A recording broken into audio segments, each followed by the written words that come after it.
Hello friends, welcome to mister altruist. इस video में आपको बहुत महत्वपूर्ण इन्फॉर्मेशन मिलने वाली है। आपको मालूम चलेगा कि एमपी पुलिस का रिजल्ट हर हाल में रिवाइज होना ही होगा। एक ऐसी गलती सामने आई है मध्य प्रदेश में, जो पुलिस भर्ती हुई है उसके एडवर्टीजमेंट में, जिसके कारण जो हमारे जो बहनें हैं जिन्होंने फॉर्म भर रखा था, जो गर्ल्स हैं, उनका सिलेक्शन नहीं हो पाया है। चाहे किसी भी कैटेगरी की बात कर लें, किसी भी कैटेगरी की, हर कैटेगरी में नुकसान झेलना पड़ा है। मतलब जितनी लड़कियों का सिलेक्शन होना चाहिए था, एक्चुअल में उतनी लड़कियों का नहीं हो पाया है। अब ये गलती कहाँ पे है? ये गलती, पहली बात तो एडवर्टीजमेंट आप पढ़ेंगे, मैं आपको पढ़वाऊंगा, उसमें ये सामने आई है। इससे पहले आप ये सर चौहान सर की वीडियो देख लीजिए, और इस वीडियो का पूरा क्रेडिट चौहान सर को ही जाता है, और उनके चैनल की लिंक डिस्क्रिप्शन में आपको मिल जाएगी। आप चाहें तो वहां पे विजिट करके चैनल को देख सकते हैं, और पूरा रेवेन्यू चौहान सर के नाम जाएगा इस वीडियो का। ठीक है, तो पहले देख लीजिए वीडियो, फिर मैं आता हूं आपके पास। सारा कहानी, सारा का सारा खेल और सारा खेला आपको समझ में आ जाएगा, सारी महिलाओं को। और उसके बाद में भूतपूर्व सैनिकों के बारे में आता हूं। यहां पर कहा गया है कि महिलाओं को 33% हॉरिजॉन्टल एवं कंपार्टमेंट वाइज आरक्षण जाहिर किया गया है। इस लाइन को याद रखिएगा, चाहे तो इसकी स्क्रीनशॉट ले लीजिएगा भी, बहुत महत्वपूर्ण चीज है। और हमारे माननीय गृह मंत्री साहब कह रहे थे कि सबूत लाओ। इस सबूत को लेकर के आपको जाना है, क्योंकि ये बहुत आवश्यक है। और ये भर्ती रुकेगी, मतलब रुकेगी। क्यों रुकेगी? इसका रिजल्ट रिवाइज होगा, अन्यथा पीएचक्यू को, पुलिस जो कमेटी है, पीएचक्यू की जो कमेटी है, रिक्रूटमेंट कमेटी है, उसको बताना पड़ेगा किस नियम के आधार पर आपने नियम को बदला। अगर आपने बदला होगा नियम को, किसी व्यक्ति ने गलती से बदला होगा, उसको सुधार लीजिए। अगर आपने जानबूझ के किया है और मध्य प्रदेश सरकार के गैजेट के आधार पर काम नहीं किया है, वल्लभ भवन के मंत्रालय नियम के आधार पर नहीं किया है, अपने मनमाने ढंग से किया है, तो तय है कि आपके खिलाफ शिकायत भी दर्ज होगी। और साथ ही साथ में हो सकता है कि जनता मांग कर सकती है एफआईआर की और गिरफ्तारी की मांग कर सकती है, चाहे कोई कितना भी बड़ा अधिकारी क्यों ना हो। ध्यान रखिएगा, 33% हॉरिजॉन्टल एंड कंपार्टमेंट वाइज का मतलब होता है, कंपार्टमेंट आप जानते हो, कंपार्टमेंट एक बोगी में कंपार्टमेंट होते हैं, एक डिब्बा होता है, डिब्बा में अलग अलग कंपार्टमेंट होते हैं। कंपार्टमेंट का मतलब होता है कि ओबीसी वाला कंपार्टमेंट ओबीसी में, जनरल वाला कंपार्टमेंट जनरल में, एससी वाला कंपार्टमेंट एससी में, और एसटी वाला कंपार्टमेंट एसटी में। ठीक है। और हॉरिजॉन्टल का मतलब होता है कि इन सबको अपने अपने में ही आरक्षण दिया जाएगा। दिमाग में रखिएगा। दूसरा तीसरा नियम इसमें है कि मध्य प्रदेश शासन जो भूतपूर्व सैनिक, हमारे जो एक्समैन, जो हमारे देश की सेवा के लगे रहते हैं, इनको शासकीय सेवा में तृतीय और चतुर्थ श्रेणी में 10% पद भूतपूर्व सैनिकों के लिए आरक्षित है। याद रखिएगा, इस पे भी इनको जो दिया जाएगा, यहां पर साफ साफ तौर पर लिखा है, इसको सुनना, अच्छे से सुनना दोस्त, प्लीज अच्छे से सुनना, कि जो इसके लिए है, क्या नाम है, महिलाओं तथा भूतपूर्व सैनिकों के लिए आरक्षण हॉरिजॉन्टल एवं कंपार्टमेंट वाइज स्वरूप का है। दिमाग में रखेंगे कि महिला, चाहे वो किसी भी कैटेगरी को, महिला और एक्समैन, अच्छे से सुनना, महिला और एक्समैन दोनों को कंपार्टमेंट वाइज रिजर्वेशन दिया गया था 2017 में, और नियम कब आया था? 2015 में। समझ रहे बात? यहां तक समझ में आया आपको? इसीलिए जब 2017 में भर्ती हुई तो इनके कटाव क्या हुए? कम आए।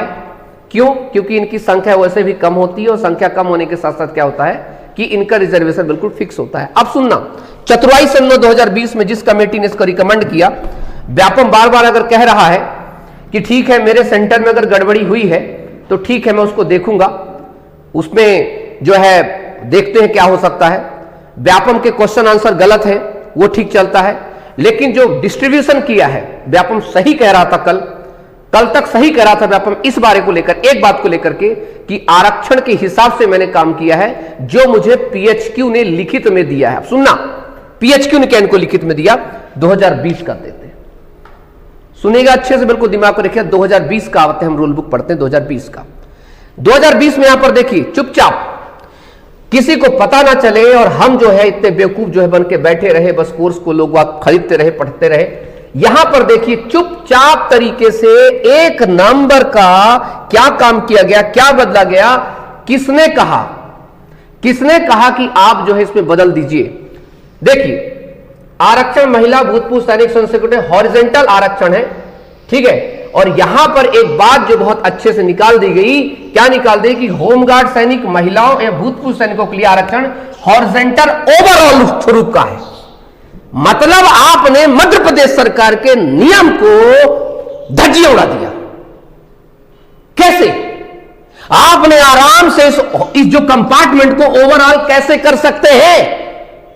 एक्समैन को महिलाओं के साथ ओवरऑल कैसे कर सकते हैं? यह बड़ा सवाल खड़ा करता है आप पर, यह बड़ा सवाल खड़ा करता है इस पर। क्योंकि याद रखिएगा, इस प्रदेश में हम जैसे लोग भी हैं।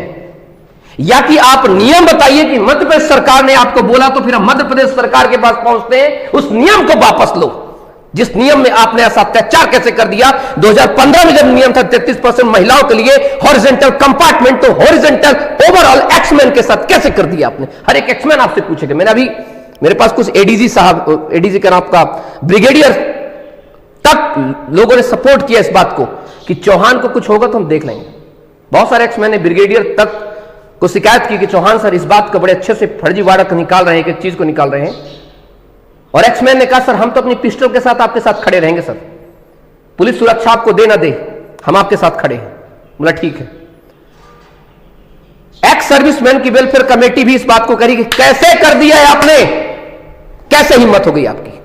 और आज ये महिलाओं का जो नंबर नहीं आ रहा, बेटा तुम समझो बात को, यही कह रहे थे आदरणीय। और मुझे पता अच्छे से बात, सच में मुझे पता है कि गृह मंत्री जी को इन बात नहीं पता, मुख्यमंत्री की बात नहीं पता, हमारे इंदर सिंह परमार को नहीं पता। मैं गारंटी के साथ कह सकता हूं क्यों नहीं पता, क्योंकि वो खुद कंफ्यूज थे कि आखिरकार, क्योंकि जब हम गृह मंत्री के पास गए तो गृह मंत्री जी ने केसरी साहब को या कि जो भी जिनको भी फोन किया होगा, और उन्होंने बोला तो बोला कि भर्ती नियमानुसार हुई, तो उन्होंने तुरंत बोला भर्ती नियमानुसार हुई है। उनको अभी तक, उस दिन मैं भी ये नहीं बता पाया उनको, क्योंकि जब मैं कल रात में 3 बजे तक बिल्कुल दिमाग लगाया, पूरा नियम पढ़ा, वल्लभ भवन का नियम पढ़ा, तब समझ में आया कि ओवरऑल और कंपार्टमेंट में अंतर क्या है। तभी तो 17 उसमें अंतर गया। भर्ती रुकनी पड़ेगी, रिवाइज रिजल्ट आना पड़ेगा। अभी तो मैं कह रहा था कि ठीक है सरकार जिसमें करेगी क्या करती है, ये तो तुरंत है ना। मैं आज ही इंदौर, जबलपुर, हर जगह अपने बच्चों को भेजता हूं, महिलाओं तुम अच्छे दिमाग पर रखो, अच्छे से अपने घर से निकलो, अपने मम्मी पापा को मेरी वीडियो दिखाओ। मैं आप सबसे नमस्कार करता हूं, आपकी बच्ची ने अच्छे अंक अर्जित किए हैं। आप अपनी बच्चियों को लेकर के भोपाल में गृह मंत्री जी से मुलाकात करें, और ये मैं पूरी पीडीएफ भेज दूंगा। आपकी बच्ची बहुत अच्छी पढ़ने में है, 77 नंबर, 76 नंबर, 70 नंबर लाना लड़कों के बस की बात नहीं थी। आपकी महिलाओं, आपकी बच्चियों बहुत दम है।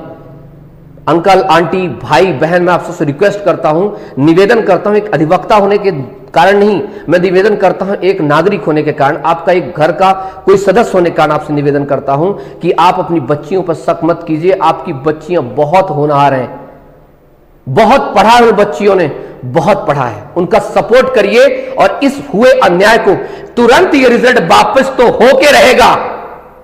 और मुझे अब भरोसा नहीं रहा ज्यादा यूट्यूबर्स पर। 2-3 मेरे जो दोस्त हैं, अपने गोपाल सर तो कम से कम चीजें हैं, मैंने कुछ टीचरों कल कॉल भी किया, उन्होंने ये भी देखा होगा कि कितना बड़ा स्कैम को एक्सपोज कर रहा हूं। उन टीचरों की इतनी भी हिम्मत नहीं हुई कि चलो हम कॉल बैक भी कर लें रात में। पर कहा है किसी ने, बुद्ध ने एक बड़ी बात कही है कि जब आप सही रास्ते पे चल रहे हो तो कोई फर्क नहीं पड़ता कि आप अकेले हैं कि आपके साथ 4 लोग हैं। आप नियम के साथ चलिएगा, आपको मंजिल जरूर मिलेगी। और एक दिन ये को पूरा देख लिया होगा, आपने पूरा समझ लिया होगा कि किस तरीके से हुआ है। अब मैं आपको ये हमारा ऑफिशियल एडवर्टीजमेंट है जो 2020 की भर्ती का है, जो आया था, मैं उसमें दिखा देता हूँ कौन से पेज पे चीजें लिखी हुई हैं, आप समझ पाएंगे।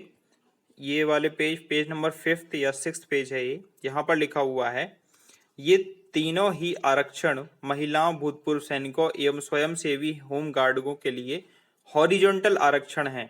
योग्य उम्मीदवार उपलब्ध ना होने पर इनके लिए आरक्षित पद कैरी फॉरवर्ड नहीं होंगे। ऐसी स्थिति में यह पद उसी श्रेणी के अन्य उपलब्ध उम्मीदवारों से भरे जाएंगे यदि चयन सूची में पहले से ही 15% होमगार्ड, 33% महिलाएं और 10% भूतपूर्व सैनिक मेरिट के आधार पर उपलब्ध होंगे, तो पृथक से हॉरिजॉन्टल आरक्षण नहीं दिया जाएगा। इसके कारण बहुत सारी लड़कियां, बहुत सारे भूतपूर्व सैनिक और होमगार्ड क्वालिफाई नहीं कर पाए हैं। बात समझिएगा, पहले क्या होता था, पहले मान लीजिए अभी 73% आरक्षण था टोटल, 27% बचता था ओपन, जिसे हम जनरल नहीं, हम ओपन कहते हैं। सीधी भाषा में हम जनरल कह देते हैं, लेकिन एक्चुअली में ओपन होता है। मान लीजिए किसी लड़की ने 78 नंबर प्राप्त किए, गर्ल्स में, गर्ल्स की बात कर रहा हूँ, गर्ल्स जनरल की 78 नंबर प्राप्त किए, और किसी और जो ये ओपन की कैटेगरी की कट ऑफ है वो 75 नंबर गई, तो ये जो गर्ल है 78 वाली, ये 75 वाली कैटेगरी में आ जाएगी। इस तरीके से एक पद रिक्त हो जाएगा, और लड़कियों में जो नीचे वाली एक लड़की होगी वो लड़कियों वाले हॉरिजेंटल आरक्षण में शामिल हो जाएगी। ठीक है, तो इस तरीके से मतलब अगर कोई जनरल की कट ऑफ को क्वालिफाई कर जाता था तो वो लड़की उसमें शामिल हो जाती थी। ठीक है, अभी तक तो ये चलता रहा, चाहे वो लड़की ओबीसी की हो, एससी की हो, एसटी की हो, या फिर किसी अन्य वर्ग की हो, मतलब कोई भी अन्य वर्ग का कैंडिडेट जिसने आरक्षण का लाभ लिया है, समझिएगा, जिसने भी आरक्षण का लाभ लिया है, अगर वो जनरल या यूआर की कट ऑफ को पार करता था तो वो उसमें शामिल हो जाता था, और आरक्षण की लाभ लेने वाली कैटेगरी में से नीचे से जो भी रैंक बनती है लड़कियों की या किसी भी कैटेगरी के छात्र की, वो उसमें शामिल हो जाता था। इस तरीके से आरक्षण का पूरा लाभ आरक्षण में रहने वालों को, और साथ ही साथ में जो मेरिट में आ जाते थे उनको यूआर की कैटेगरी का भी लाभ मिलता था।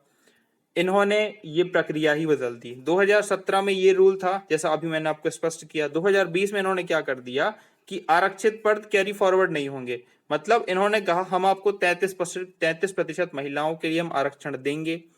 इन्होंने मान लीजिए 30,000 बच्चे चाहिए हैं, 30,000, तो इन्होंने 12 लाख कैंडिडेट उठाए। 12 लाख कैंडिडेट में जो सबसे ऊपर के, बिना आरक्षण का ध्यान रखे, जो सबसे ऊपर के बच्चे थे, उसमें देख लिया कि जहां भी जिस भी स्तर पर, मान लीजिए इन्हें 100 से गिनती स्टार्ट की और इन्हें 78 नंबर पर या 75 नंबर पर इन्हें एससी, एसटी, ओबीसी, ईडब्ल्यूएस और जनरल मिला के अगर 75 नंबर पर 33% लड़कियां, मतलब 2000 पदों के लिए इसका 5 गुना 10,000 लड़कियां मिल जाती हैं, तो इन्होंने इस कट ऑफ को 75 पे ही रोक दिया। मतलब ये जो 75 नंबर पे 10,000 लड़कियां शामिल हुई हैं, ये लड़कियां कहीं ना कहीं, अगर ये नियम नहीं होता तो क्वालिफाई होने वाले जो 30,000 लोग हैं उसमें लड़कियां की संख्या जो वर्तमान में 6,000 है, मतलब 10,000 है, ये कहीं ना कहीं बढ़ के 11-12,000 हो जाती, 11-12,000 होती, और इसका लाभ मिल जाता कैटेगरी वाइज लड़कियों को। तो इन्होंने कैटेगरी वाइज लाभ नहीं दिया, और सीधे ही जो ऊपर की सबसे बेस्ट लड़कियां थीं जिसमें 33% पद उनके हो गए, उनको लाभ दे दिया। इससे फर्क ये पड़ा कि इन्हें बॉयज की कैटेगरी में फाइट किया गया, मतलब आरक्षण का लाभ तो इन्हें मिला नहीं, इन्हें सिर्फ वर्टिकली लाभ दिया गया है, जो 33% सीधा दिया गया है, हॉरिजॉन्टल लाभ नहीं दिया गया है। अब देखिए एक चीज और नीचे देखिएगा, यह स्पष्ट करना आवश्यक है कि आर्थिक सामाजिक वर्ग आधारित अर्थात अनुसूचित जाति, अनुसूचित जनजाति, अन्य पिछड़ा वर्ग, आर्थिक रूप से कमजोर वर्ग के लिए निर्धारित आरक्षण वर्टिकल स्वरूप का है। ये वर्टिकल है, आपको मालूम है 6,000 पद हैं, तो इस तरीके से एससी, एसटी, ओबीसी, जनरल और ईडब्ल्यूएस ऐसा आरक्षण रहता है। ठीक है, ये वर्टिकल आरक्षण कहलाता है, इस तरीके से ये वर्टिकल आरक्षण होता है। और इसमें आगे लिखा है होमगार्ड सैनिकों, महिला एवं भूतपूर्व सैनिकों के लिए आरक्षण हॉरिजॉन्टल ओवरऑल स्वरूप है, जहां पर इन्होंने ओवरऑल, अभी आपने वीडियो देखी आप समझ गए होंगे, ओवरऑल का शब्द, ये शब्द इन्होंने शामिल किया तो पूरा नियम ही चेंज हो जाता है। जो मैंने प्रोसेस बताई उस तरीके से इन्होंने फिर लड़कियों को क्वालिफाई करवाया है। कुल मिला के जो रियल आरक्षण था लड़कियों के लिए, जो बहन हमारी जो एमपी पुलिस में की बहनें हैं उनके लिए जो रियल आरक्षण था उसको इनका लाभ दिया ही नहीं गया है, शामिल किया गया है। लड़कियां भी ने 33% शामिल की हैं, लेकिन एक्चुअल में जो प्रोसेस 2017 में थी वो प्रोसेस शामिल नहीं की गई है। ठीक है, अब ये बदलाव कहां से हुआ है? ये बदलाव पीईबी ने किया है? ऐसा नहीं है। देखिए, हर नियम को भरने का, हर पद को भरने का अपना एक अलग रूल होता है। पीएचक्यू ने रूल शामिल किया, पीएचक्यू ने रूल दिया कि भैया ये लो रूल बुक, इस आधार पर तुम हमें एग्जाम करवा के दे दो, बाकी हम देख लेंगे। हमें सीटें भरना है, फिजिकल हमें करवाना है, मेरिट हमें निकालनी है, तुम एग्जाम करवाओ, रिजल्ट बनाओ और रिजल्ट इन नियमों पे बनाना। तो पीएचक्यू से गया है ये नियम बन के। पीएचक्यू मतलब पुलिस विभाग ने ये नियम बनाया है, और पुलिस विभाग आता है गृह मंत्रालय के अंतर्गत। गृह मंत्रालय के मंत्री हैं नरोत्तम मिश्रा। तो उन सभी से निवेदन है जो नरोत्तम मिश्रा से मिल सकते हैं, जाइए और ज्ञापन दीजिए। इन सभी के लिए जो नियम चेंज हुए हैं, इन सभी को चेंज करवाना है, और इसे सीधे तौर पर हाई कोर्ट में चुनौती दी जा सकती है, क्योंकि सरकारी गैजेट में लिखा हुआ है कि हर भर्ती के लिए 1/3 आरक्षण दिया जाएगा मध्य प्रदेश की लड़कियों को। मध्य प्रदेश की में जो भी महिलाएं हैं उनको 1/3 आरक्षण दिया जाएगा, और भूतपूर्व सैनिक वगैरह के लिए अलग नियम है। ठीक है, तो इन नियम की कंडिकाओं को शामिल करते हुए आपको जाना है और ज्ञापन देना है, चाहे वो पीईबी में हो, चाहे नगरीय प्रशासन मंत्री हो जिनके अंतर्गत पीईबी काम करता है, चाहे पीएचक्यू हो, पीएचक्यू को भी एक वो दिया जाना चाहिए। हमारे यहाँ के जो डीजी हैं विवेक, अब तो चेंज हो गया शायद, जो डीजी हैं उनको दिया जाना चाहिए। साथ ही साथ में जो गृह मंत्री हैं उनको और मुख्यमंत्री को भी इन चीजों से अवगत किया जाना चाहिए। इसके लिए आप चौहान सर के जो टेलीग्राम ग्रुप है उस ग्रुप में जुड़ जाइए। आप इस चैनल के टेलीग्राम ग्रुप पर भी जुड़ सकते हैं, आपको वही ज्ञापन यहाँ पर मिल जाएगा। और साथ ही साथ में जो इन चीजों में सपोर्ट कर रहे हैं चौहान सर, उनका सपोर्ट करिए। इस वीडियो का पूरा क्रेडिट उनको जाता है, और अपने अधिकारों के लिए अवेयर हो जाइए। ठीक है, thank you for watching and all the best.